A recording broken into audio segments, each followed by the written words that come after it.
और सांबा से इस वक्त एक बड़ी खबर आपको देते हैं, जहां जंग लगी एक एंटी टैंक माइन बरामद की गई है। सीमावर्ती इलाके से बरामद किया गया है ये एंटी टैंक माइन। बीएसएफ ने इसको अपने कब्जे में ले लिया है।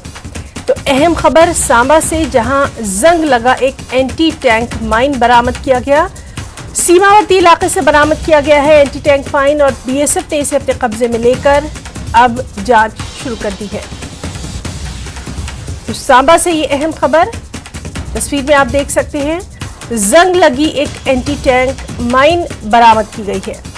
सीमावर्ती इलाके से बरामद किया ये एंटी टैंक माइन। और सीधे रुख करेंगे हमारे साथी श्याम सुंदर का। श्याम, आपसे इस मामले पर तफसीलात चाहेंगे।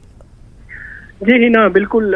बीएसएफ को पेट्रोलिंग के दौरान बसंतर में जो सांबा का अंतर्राष्ट्रीय बॉर्डर, जो इंटरनेशनल बॉर्डर लगता है, सांबा सेक्टर का जो बीएसएफ की पोस्ट है बंद थी, वहां पर पेट्रोलिंग बीएसएफ के जवानों द्वारा की जा रही थी। वहीं एक एंटी टैंक माइन, जो पुराना जंग लगा माइन जो है, वो बीएसएफ के जवानों को मिला था। उसके बाद बीएसएफ जवानों द्वारा उसको कब्जे में ले लिया गया और उसको वहां पे तारबंदी कर दी गई, उसको कब्जे में लेकर, और उसके बाद पुलिस को सूचित किया गया। जिसके बाद अभी की जो ताजा अपडेट हमारे पास पहुंच पाई है, अभी जो बीडीएस टीम जो सांबा की है, बम निरोधक दस्ता जो है, वो वहां पे पहुंचा और उनके द्वारा वहां सेफ जोन में लेके, बसंतर में ही सेफ जोन में उसको एंटी टैंक माइन को लेके अभी नष्ट कर दिया गया है। ये अभी की अपडेट है जो हमारे पास पहुंची है। जो एक्सक्लूसिव जो विजुअल न्यूज़ 18 JKLH के पास पहुंचे हैं, वो अभी भेज दिए गए हैं और वो जो एंटी टैंक माइन है उसको खत्म कर दिया गया है, नष्ट कर दिया गया है बीडीएस टीम सांबा की तरफ से। और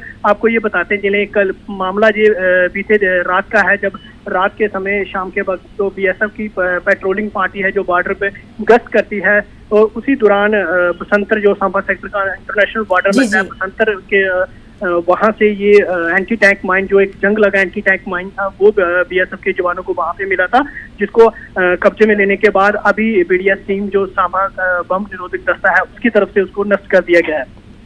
बहुत शुक्रिया आपका श्याम सुंदर तमाम तर तफसीलात के लिए।